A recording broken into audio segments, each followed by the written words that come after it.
हमको हमारे गोल पता होना चाहिए, हमको हमारी मंजिल पता होना चाहिए। अगर मंजिल पता नहीं होगी तो क्या हम मंजिल पे पहुंचेंगे? आज जैसे पुनासा से कितने लोग आए, हाथ खड़े करें जरा आपने। 25 लोग आए, 25 लोग पुनासा से आए, ठीक है। आप 25 लोगों को पता था कि हमको भिकनगांव जाना है, तो आप भिकनगांव पहुंचे। अगर पता नहीं होता तो पहुंच पाते क्या? मुझे पता था इंदौर से निकलना और भिकनगांव पहुंचना है, तो मैं आ गया। अगर पता नहीं होता तो गाड़ी मुड़ जाती उधर उत्तर दिशा में, दक्षिण की जगह, और मैं पहुंच जाता पुनासा की जगह वैष्णो देवी। यही होता। क्यों नहीं होता? क्योंकि मंजिल पता है ना। तो आपको भी आपकी मंजिल पता होना चाहिए कि हमको करना क्या है। चलो हमने टाइम की पंक्चुअलिटी भी कर ली, हम अनुशासित भी हो गए, लेकिन गोल क्या है? वो गोल पता होना चाहिए, वो मंजिल पता होना चाहिए। और सबकी अपनी अपनी मंजिल है। ऐसा नहीं कि हमने बांस लगा दिया तो उसका रिजल्ट तो हमको 4 साल या 5 साल बाद रिजल्ट आएगा, देखने को मिलेगा, तो आज की कोई मंजिल ही नहीं। ऐसा नहीं है भाई, आज की भी बहुत सारी मंजिलें हैं। वो मंजिलें सोचो, डिसाइड करो कि हमको क्या क्या मंजिल है। जैसे पहली मंजिल, हमने जब बांस लगाए तो पहला गोल क्या होना चाहिए? कि ज्यादा से ज्यादा पौधे हमारे सरवाइव करें, ज्यादा से ज्यादा पौधे जिंदे रहें। करेक्ट? ये हमारी पहली मंजिल हो गई। दूसरी मंजिल, कम लागत के अंदर सरवाइव करें। करेक्ट? क्या हो रहा है? खूब घास बढ़ गई है, खूब खरपतवार बढ़ गई है, उस खरपतवार ने पौधे को खाना चालू कर दिया, निगलना चालू कर दिया, पौधे मरना चालू हो गए, और फिर उसके बाद में उस खरपतवार को साफ करने में लगे हुए। तो जहां 3 लेबर लगना थी वहां पे 30 लेबर लग रही है। जहां 2 लीटर डीजल जलना चाहिए था ट्रैक्टर का, वहां पर 20 लीटर डीजल जल रहा है। तो क्या हो गया? मंजिल नहीं पता थी, इस वजह से लागत ज्यादा लग गई। वही बात है कि अगर आग लगी है उस वक्त वो बूट से भी बुझ जाएगी, जूते से भी बुझ जाएगी, है ना। लेकिन अगर वो आग फैल गई तो फिर बहुत नुकसान होएगा। तो यहां पर भी ऐसा ही होता है, जो मैं देख पा रहा हूं ना कई सारी जगह पर, यही देख पा रहा हूं कि उसको समय पर काम नहीं किया जा रहा है। क्यों? क्योंकि वो पता ही नहीं, गोल ही नहीं पता है कि हमारा गोल क्या है। तो पहला गोल क्या है कि ज्यादा से ज्यादा बंबू के प्लांट या यूकेलिप्टिस के प्लांट हमारे सरवाइव करें, जिंदे रहे। क्यों? क्योंकि एक बार के अगर वो मर जाते हैं तो उसके बाद उसमें आप कितनी भी बार वापस से गैप फिलिंग करा दो, वो मजा नहीं आता है। आता राजेश? है ना, राजेश का जोन टू में लेफ्ट हैंड साइड पे कौन सा खेत आता है? B2। आज तक उसके अंदर जो पौधे मर गए हैं, हमने कितनी बार बेचारे ने कोशिश कर ली, सब गड्ढा करके उसको पानी दे के फिर से लगा करके भी देख लिया, क्या जीवित हुए? वो नहीं होते हैं। तो पहला गोल ये होना चाहिए हमारा कि ज्यादा से ज्यादा पौधे जीवित रहे। अरे वो हमारे बच्चे हैं। आप सोचो कि 100 साल है उस पौधे की उम्र, जिस पौधे की उम्र 100 साल है उसको क्या हम 2 साल भी नहीं दे सकते? दे सकते हैं ना। आज जैसे हमारे काका है, खड़े हो जाओ काका, दमनगांव वाला, आप बैठ जाओ काका। ये इनके यहाँ पर बहुत कम पौधे मरे, और आज इनका खेत जाकर के देख लो, सबसे अच्छा खेत मिलता है उस एरिया का, पानी भी बहुत कम है। बेचारा उस पर ग्रुप पे ऐसा बोलते हैं, मेरे को दया आ जाती कि सर जी मुझसे तो गंगा मैया भी रूठ गई, नर्मदा मैया भी रूठ गई और सर लोग हमारे शटल को पाइप भी नहीं दे रही, मैं कहां से पानी लो, हमारा पौधा ना के कहां से बचाऊं। ये इनकी भावना है। बेटो काका, तो हमको उस भावना से उन पौधों को सींचना पड़ेगा। आपको ये मानना पड़ेगा कि मैंने पौधे नहीं लगाए, ये मेरे बच्चे हैं मेरे घर के, और एक एक बच्चा मेरा जीवित होना चाहिए। उस भावना से उन पौधों को पालो, और वही आपकी सफलता है। ये मत देखो कि 5 साल बाद क्या होने वाला है, आज क्या हो रहा है उसके ऊपर भी फोकस करो। वो तो हमको देखना ही है कि 5 साल बाद हमको इतना उत्पादन लेना है, इतना बंबू आना चाहिए, इतना यूकेलिप्टिस आना चाहिए। अरे भाई कब आएगा? जब वो पौधा जीवित रहेगा तब आएगा। वो पौधा ही मर गया तो क्या आएगा? आपने 700 पौधे लगाए 1 एकड़ के अंदर और 200 मर गए, तो 500 का ही उत्पादन आएगा ना। क्या आ जाएगा 700 का? नहीं आएगा। तो सबसे पहले हमारा क्या उद्देश्य होना चाहिए? सबसे पहली मंजिल क्या होना चाहिए? कि ज्यादा से ज्यादा पौधे जीवित रहे। भाई 700 में से 2-4 पौधे 10 पौधे मर जाए तो चलो ठीक है, समझ में आए, लेकिन 700 में से 200 मर जाए तो क्या होएगा? नुकसान होएगा ना। और ये नुकसान आज का नहीं है, ये अगले 100 साल का नुकसान है, क्योंकि 100 साल तक वो पौधा आपको कुछ भी नहीं देने वाला है। अगर वो सारे पौधे जीवित रहते तो 100 साल तक रिटर्न देने वाले होते। करेक्ट। फिर दूसरा लागत। लागत कब लगती है? जब समय पे उसमें जो चारा उग रहा है, खरपतवार उग रही है, वो खरपतवार अगर हमने समय पर उसको साफ कर दिया उस पौधे के आसपास की, तो बढ़ेगी ही नहीं। और जब वो छोटी थी तो उसको साफ करने में समय भी कम लगता, ट्रैक्टर का डीजल भी कम लगता। तो उस वक्त अगर हमने निर्णय ले लिया और अनुशासित होकर के उसको उस टाइम पर अगर हमने सही कर दिया, तो वो हमारी लागत जो है घट जाएगी। ये आ रही है आपके भिकनगांव में समस्या आ रही? हेलो, आ रही ना कि लागत बहुत लग जाती है सर। वो लागत इसलिए लग रही कि हम उस काम को समय पे नहीं कर पा रहे। आप उसको समय पे कर दो एक बार, आपकी लागत ऑटोमेटिक कम हो जाएगी।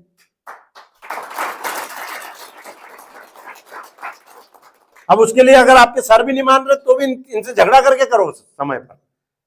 क्यों? क्योंकि आप अपने खेत के लिए इनसे झगड़ा करोगे ना तो इनको भी खुशी होगी, ये दुखी नहीं होंगे, और मुझे भी खुशी होगी कि चलो टीम में अच्छा काम हो रहा है।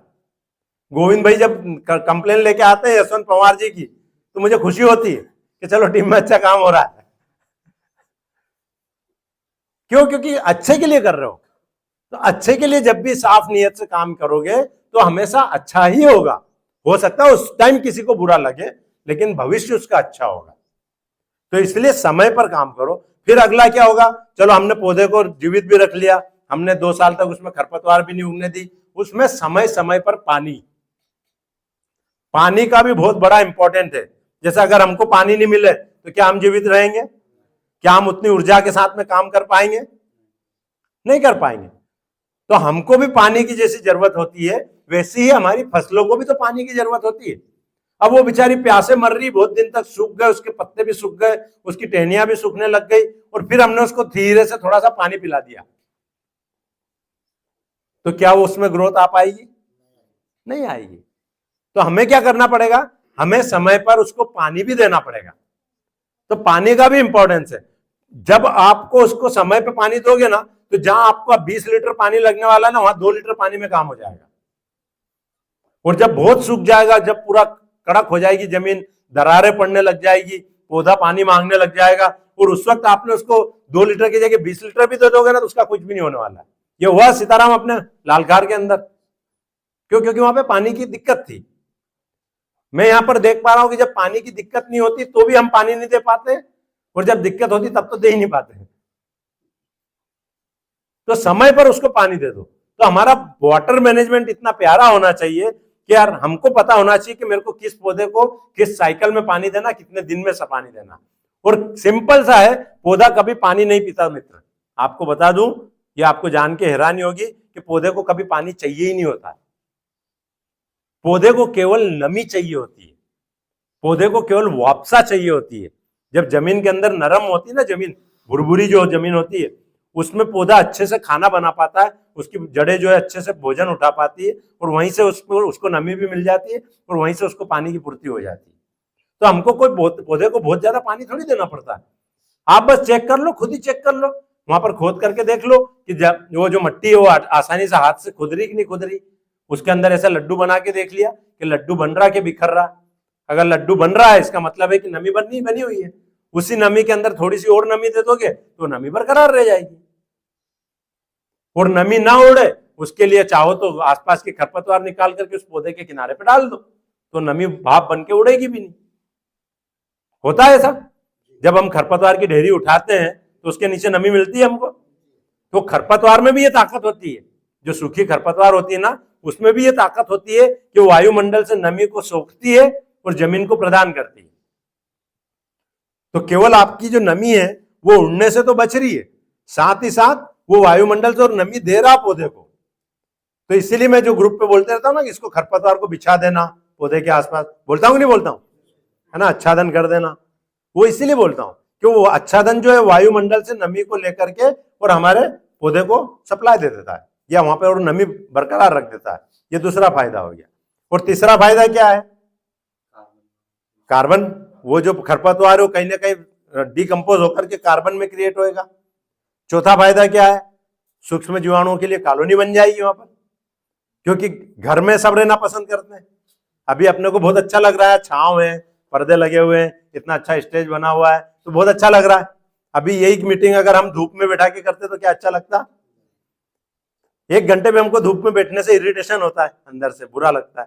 तो ऐसा ही हमारे सूक्ष्म जीव जो होते हैं, जो प्रकृति के अंदर मौजूद है, वो सूक्ष्म जीवों को भी घर चाहिए होता है। और वो जो खरपतवार होती है ना, वो उनका घर है, वो उनके लिए वो छत का काम करता है। करेक्ट? तो चौथा फायदा क्या हो जाएगा कि सूक्ष्म जीवाणुओं को कॉलोनी बन जाएगी, वहां पर उनको घर मिल जाएगा, उनको छत मिल जाएगी। ये एक चौथा फायदा हो जाएगा। पांचवा फायदा, वहां नई खरपतवार नहीं उगेगी। करेक्ट? उगेगी क्या? जहां खरपतवार का ढेर पड़ा रहता वहां और खरपतवार उगती है क्या? नहीं उगती। क्यों? क्योंकि वहां अंकुरित होती है और वहीं पीली पड़ के खत्म हो जाती है। इवन आपने जहां खरपतवार उगी हुई है उसके ऊपर ढेर लगा दोगे तो वो जो उगी हुई है वो भी पीली पड़ जाएगी। होता है ऐसा? क्यों? क्योंकि उसको सूरज की रोशनी नहीं मिलती। सूरज की रोशनी नहीं मिलती तो पौधे वहीं पर खत्म हो जाते हैं। तो खरपतवार का नियंत्रण भी करेगी। तो इतने सारे फायदे हो रहे हैं उस खरपतवार से। और उसी खरपतवार को हम जैसे मूर्ख किसान क्या करते हैं? खेत के बाहर फेंक देते हैं। अरे बीज आ जाए तो खेत के बाहर फेंक दो, चलेगा कि भाई वो गाजर घास बड़ी हो गई, उसके बीज पक गए और अब उसके बीज वापस से खेत में खिलेंगे तो नुकसान होगा और नई खरपतवार उगेगी, तो ठीक है उसको आप फेंक दोगे, चलेगा। लेकिन बीज आने के पहले, बीजों को पकने के पहले अगर उस खरपतवार को कोई व्यक्ति खेत के बाहर फेंक रहा है तो मैं उसको सबसे मूर्ख किसान मानूंगा। तो उस खरपतवार का नियंत्रण कर लो, उससे अपना आपको फायदा पहुंचा लो। और अपन ने करके देखा काका, है ना? अपन ने जहां जहां पे खरपतवार बिछे वहां पे नुकसान हुए कि फायदे हुए? फायदे हुए। यहां पर भी कहीं ना कहीं करा अपन ने, फायदे हुए कि नुकसान हुए? हेलो, करा है? हाँ देखो, काका नहीं करा है। हाँ, ऐसी जमीन हो गई। क्यों? क्योंकि जमीन बुरी भुरमट हो गई, वो मुलायम हो गई, हाथ से खोद लो ऐसी हो गई। क्यों हो गई? क्योंकि उसके अंदर सूक्ष्म जीवाणु पनप गए। और जब सूक्ष्म जीवाणु पनपते हैं ना तो अपने आप दुनिया बदलती दोस्त। क्योंकि हमको पता भी नहीं कि सूक्ष्म जीवाणु कितने तरह के हैं, ना मॉडर्न साइंस को पता है। मॉडर्न साइंस भी अभी तक सारे जीवाणुओं को नहीं खोज पाया है, केवल कुछ 15-20 कुछ जीवाणुओं को ही खोज पाया है, जिनके नाम आप बाजार में सुनते हो, एजिटोबैक्टर, सुडोमोनास, तो क्या क्या है वो, माइकोराजा, तो ये कुछ ही नाम है, 10-15 नाम है, बेसिलियोमाइसिस। तो ये इतने जीवाणु जो मॉडर्न साइंस भी जो खोज पाया ना, वो 15-20 से ज्यादा नहीं खोज पाया। लेकिन प्रकृति में तो करोड़ों है दोस्त, जो ना तो आपको पता है ना मेरे को पता है। वो किसको पता है? केवल ऊपर वाले को ही पता है। और वो सारे के सारे जीवाणु हमारे खेत में आ जाते हैं। वो सारे के सारे जीवाणु काका के खेत में आ गए।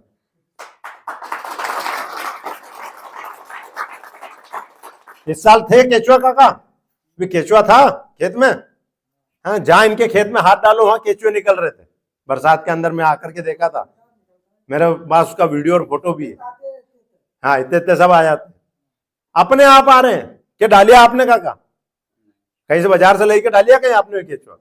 अपने आप आई है ना? तो ये जीत है हमारी। इस लेवल तक आपको पहुंचना है।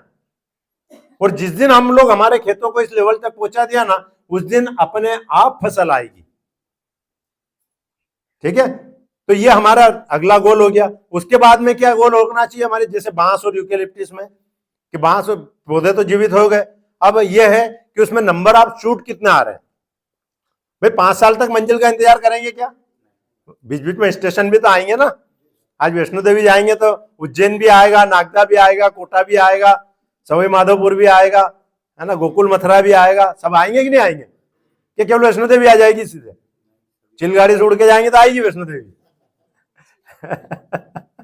यही बोलते हैं ना, चिलगाड़ी। तो एरोप्लेन से जाएंगे तो पूरी वैष्णो देवी डायरेक्ट आ जाएगी, लेकिन ट्रेन से जाएंगे तो सारे स्टेशन आएंगे कि नहीं आएंगे? और अपन तो ट्रेन में बैठे हुए हैं। ठीक है? तो पहला स्टेशन क्या हुआ हमारा? पौधे जीवित होना चाहिए। दूसरा स्टेशन क्या हुआ? लागत कम होना चाहिए। तीसरा स्टेशन क्या हुआ? पानी का मैनेजमेंट प्रॉपर होना चाहिए। चौथा स्टेटमेंट क्या हुआ? स्टेशन क्या हुआ कि हमारे जो खरपतवार है उसका प्रॉपर नियंत्रण होना चाहिए। ठीक है? फिर पांचवा, न्यूट्रिशन उसको प्रॉपर मिलना चाहिए पौधे को। और हम न्यूट्रिशन के रूप में यूरिया, डीएपी, पोटास, ये सब देते हैं कि नहीं? नहीं देते हैं? अरे वाह। फिर हम क्या देते हैं? जीवामृत, जीवाणु जल, है ना, डीकेसी मिश्रण, और क्या क्या देते हो? अणुजल, और हाँ, फसल घुट्टी, और अन्य द्रव रसायन, गो कृपामृत, संजीवनी खाद, ये सब देते हैं। तो ये क्या है? ये उनके न्यूट्रिशन का काम है। अब ये जितने भी अपन ने नाम लिए ना, इसके अंदर से मैक्सिमम तो कल्चर है।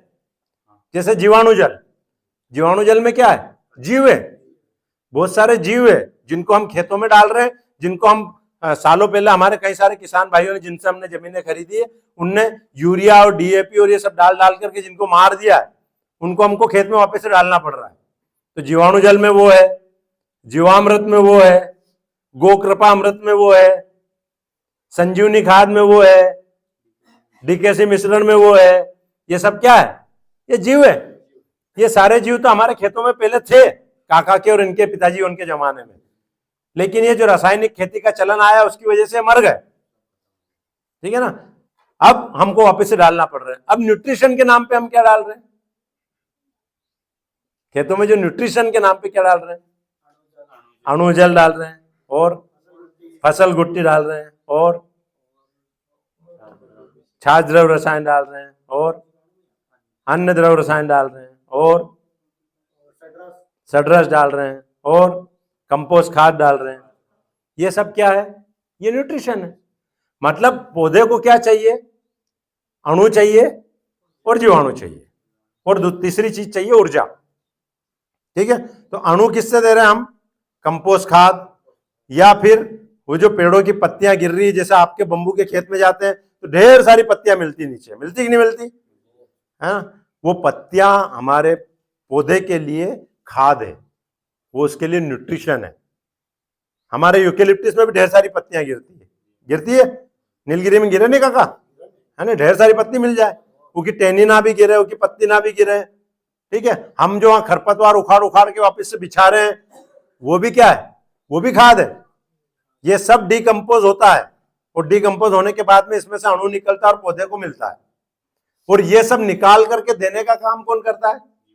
जीवाणु करता है।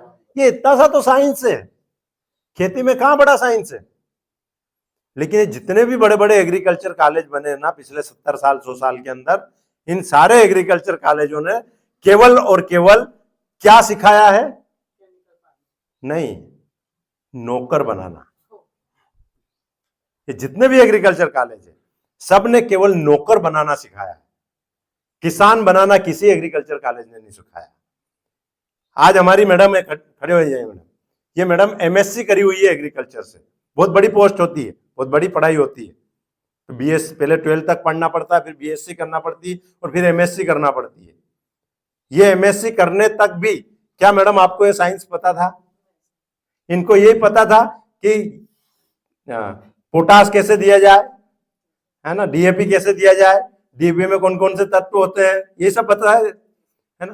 तो मतलब इनको खाद की फैक्ट्री वालों के लिए ट्रेंड किया गया है। बैठ जाइए मैडम प्लीज। तो जितने भी एग्रीकल्चर कॉलेज में बच्चे पढ़ रहे हैं ना, जैसे आज आपके गांव में भी कई सारे लोग एग्रीकल्चर कॉलेज में जाके पढ़ाई कर रहे होंगे। मैं पढ़ाई को बुरी नहीं बता रहा हूं, पढ़ाई करना अच्छी बात है। इवन मैं अपने छोटे बेटे को भी एग्रीकल्चर कॉलेज से ही डिग्री दिलवाऊंगा, है ना, लेकिन उसको एक दूसरी दिशा से सोचना भी सिखा रहा हूं। क्यों? जो वहां नहीं सिखा रहे हैं वो हमको अपने बच्चों को सिखाना है। ये भी जवाबदारी हमारे ही कंधों पे। क्यों? क्योंकि वहां तो नौकर बनाना सिखा रहे हैं। जितने भी एग्रीकल्चर कॉलेज से निकल रहे हैं ना, उनमें से ज्यादातर लोगों की 99 या 95% लोगों की सोच यही होती है कि कहीं अच्छी नौकरी मिल जाएगी। 2-5% भले से बिरले किसान होंगे जो गोविंद जैसे जो जाके सोचे कि मैं खेती में कुछ अच्छा करूंगा एग्रीकल्चर से पढ़ के। काका सोमत, ताली बजा लो जोरदार अपना लिए।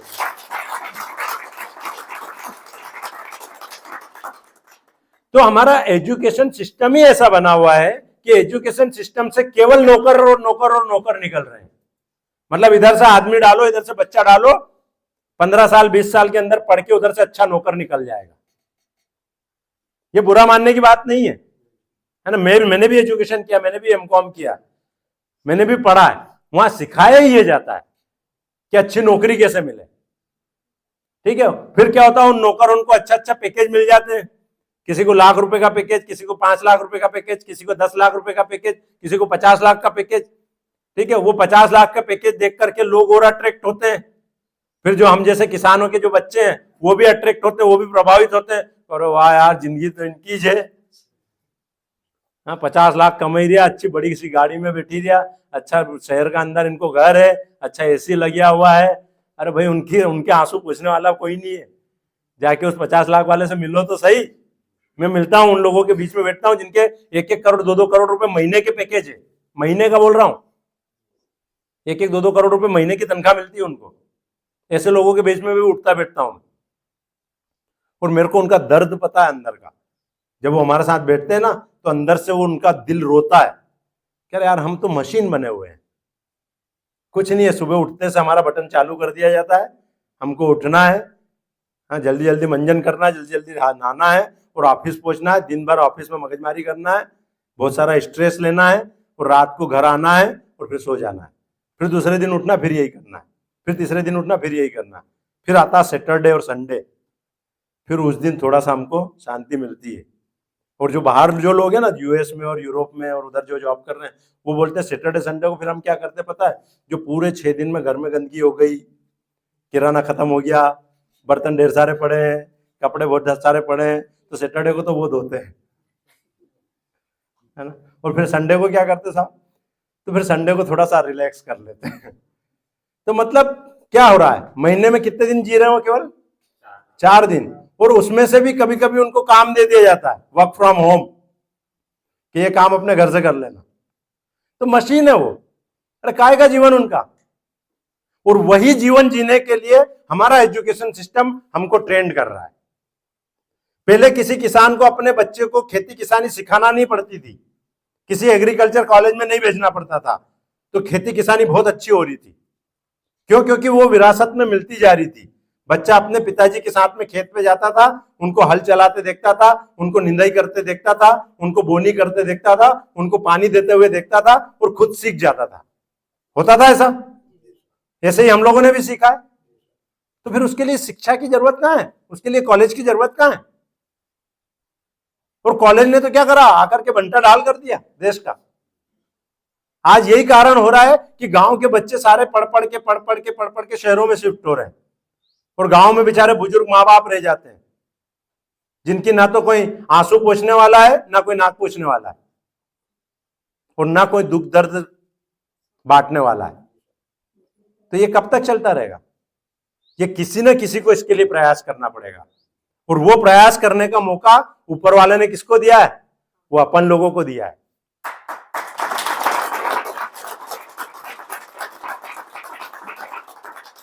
तो उसने चुन चुन के एक एक फूल बिन बिन करके सब दूर से इकट्ठा करके और यहां अपनी झोली में डाला है, इस टोकरी में डाला है। तो जरा सोचो उसकी प्लानिंग क्या है। वो मास्टरमाइंड है। अपने यहाँ पर बहुत सारे लोग आए, आप लोग काका आप तो बहुत पुराना हो, है ना, बहुत कई सारा लोग ने अपना नौकरी चालू करी और कुछ लोग छोड़ के भी चल गया ना। लेकिन आज फिर भी हम ये 50 लोग यहाँ पर बैठे हुए हैं। तो क्यों बैठे हुए हैं? क्योंकि उस ऊपर वाले ने डिसाइड कर रखा है कि 50 लोग ही आने वाले देश का भविष्य बदलने वाले हैं।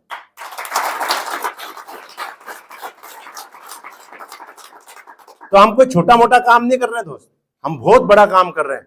उस विधाता के अंदर, उस विधाता की जो बनाई हुई दुनिया है, उसकी जो बनाई हुई प्रकृति है, उसको आगे सहेज करके बढ़ाने का काम हमको सौंपा गया है। तो आप लोग कोई कमजोर लोग नहीं हो।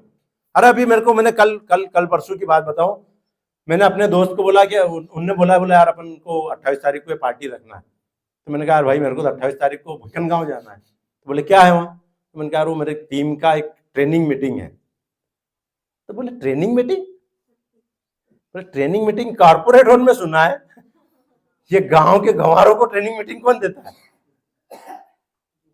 कहीं देखा आपने कि गांव के किसानों को बैठ करके ट्रेंड किया जा रहा हो, मोटिवेट किया जा रहा हो, मोटिवेशनल मीटिंग दे रहे हो, कहीं ट्रेनिंग मीटिंग दे रहे हो, कहीं देखा है?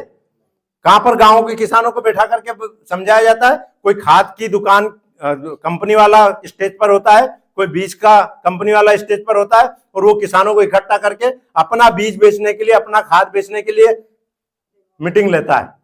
यही होता है। गांव में यही ट्रेनिंग होती है ना। ये बिल्कुल अनोखी ट्रेनिंग हो रही है हमारी। ये कॉर्पोरेट होने में तो होती है, ये मैडम कॉर्पोरेट चाहिए, बैंक चाहिए, मैडम कॉर्पोरेट में होती है ना ट्रेनिंग मीटिंग, है ना, वहां क्वार्टरली मीटिंग होती है, वहां हाफ ईयरली होती है, वहां ईयरली होती है। कॉर्पोरेट्स में कल्चर है, लेकिन गांव में कल्चर नहीं है। तो उस व्यक्ति के जो शब्द थे ना, वो शब्द मेरे को यहां नहीं गए, वो शब्द सारे यहां गए कि क्या मेरे किसानों को, क्या मेरे गांव के भाइयों को, क्या मेरे मजदूरों को हक नहीं है सफलता का? तो फिर क्यों उसको ट्रेनिंग की जरूरत नहीं है, क्यों उसको मोटिवेशन की जरूरत नहीं है कि नहीं? क्या इस पे हमारा अधिकार नहीं है?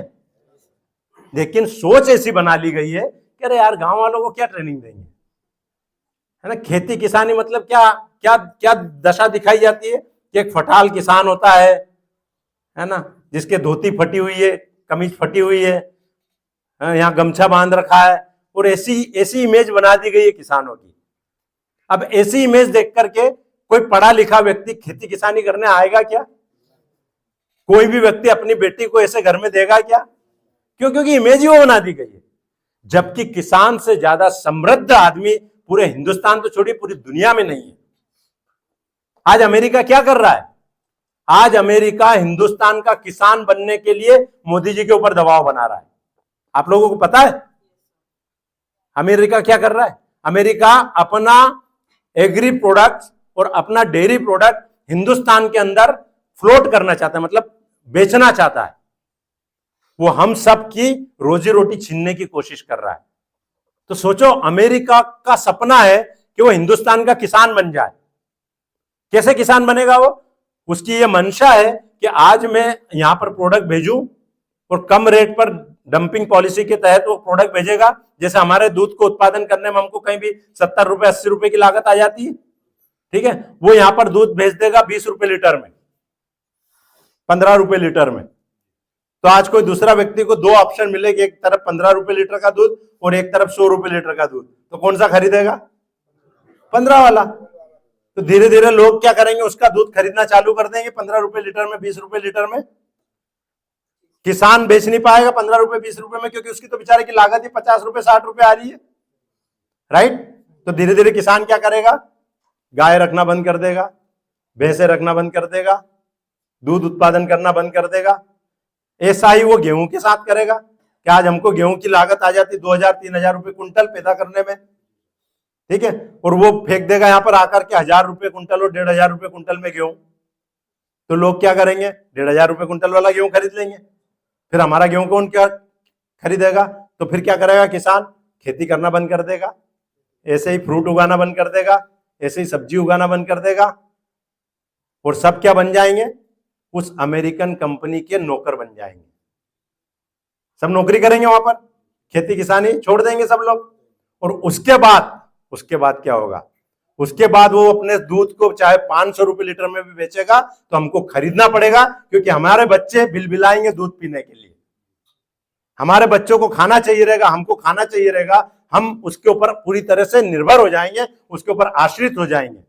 और फिर वो अपने गेहूं को 3000 की जगह 10,000 रुपए कुंटल में भी बेचेगा, तो हमको, हमारी मजबूरी, हमको खरीदना पड़ेगा। तो जो किसानी का भविष्य वो अमेरिका देख पा रहा है, क्या वो भविष्य हम नहीं देख सकते?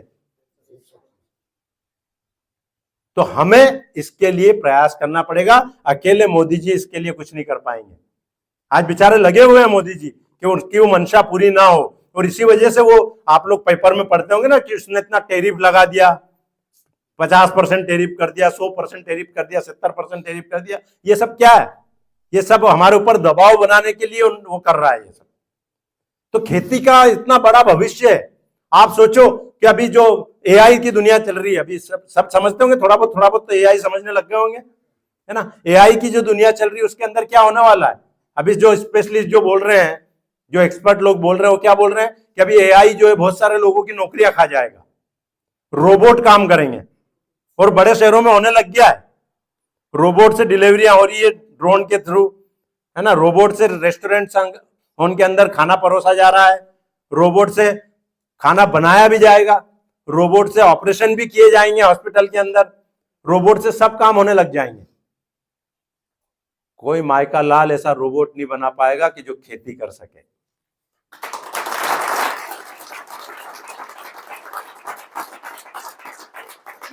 क्योंकि रोबोट को इतनी समझ नहीं है कि वो पौधों से बात कर सके, ये केवल इंसान को ही समझ है।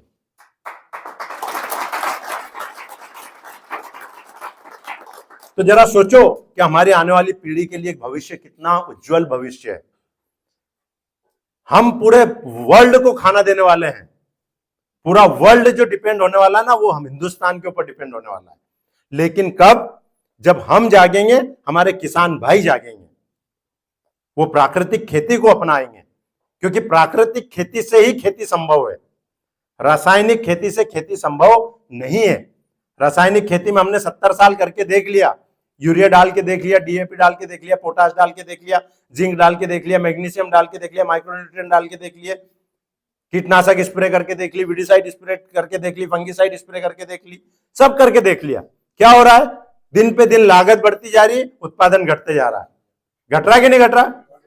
हेलो, घट रहा है? आपके आस पड़ोसी, आपके गांव के लोग, सबकी हालत यही दिख रही है ना। जो यूरिया पहले कभी 50 रुपए 100 रुपए बोरी में आता था, आज वो यूरिया कितने का हो गया?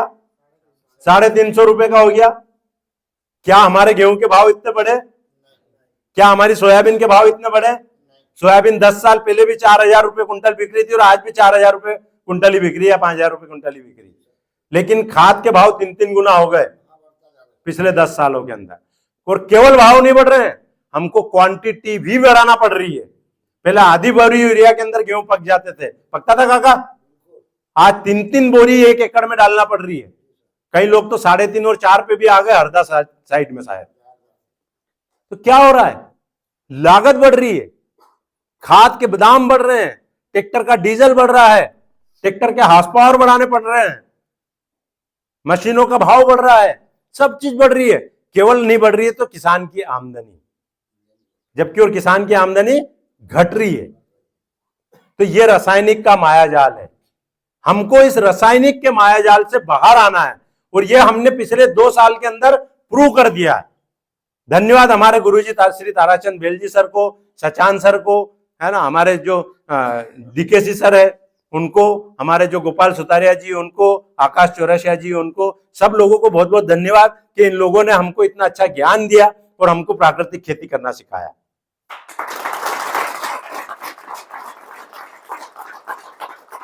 और वही प्राकृतिक खेती का परिणाम है कि जिस सीताफल के बगीचे में वो डॉक्टर साहब 2018 से लेकर के 2024 तक एक टोकनी सीताफल भी नहीं ले जा पाए थे, उसी 1 एकड़ के सीताफल में हमारे यशवंत भाई ने पिछले साल 2-4 महीने के अंदर 90 किलो सीताफल उत्पादित किया, और इस साल उसी खेत के अंदर, उसी 1 एकड़ खेत के अंदर 9 कुंटल सीताफल उत्पादन किया। और 1 बोरी यूरिया नहीं डाला, 1 दाना यूरिया नहीं डाला। डाला क्या भाई? 1 बोरी भी डीएपी का नहीं डाला, 1 बोरी भी पोटाश का नहीं डाला, 1 भी स्प्रे इंडोसल्फान का नहीं करा या कोरोजन का नहीं करा। पता नहीं कौन कौन सी बीमारियां दवाइयां आती, मेरे को तो नाम भी याद नहीं क्योंकि यूज ही नहीं करते। तो बिना किसी दवाई के, बिना किसी खाद के खेती हुई कि नहीं हुई? और कितने गुना? 10 गुना। 90 किलो से 900 किलो, कितना हो गया? 10 गुना। और इस साल फिर इस बच्चे ने टारगेट लिया 50 कुंटल पैदा करने का।